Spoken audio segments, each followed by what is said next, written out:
વિનંતી છે કે નરેન્દ્ર મોદીના હાથ મજબૂત કરવા માટે આપણા નરેન્દ્રભાઈને ત્રીજી વાર વડાપ્રધાન બનાવવા માટે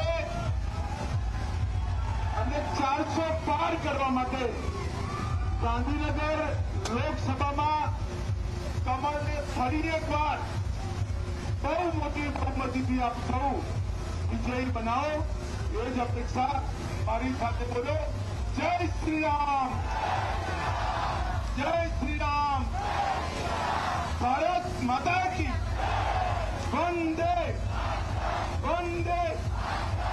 સૌ સાણંદવાળાઓનો ખૂબ ખૂબ ધન્યવાદ, નમસ્કાર, વંદે માતરમ।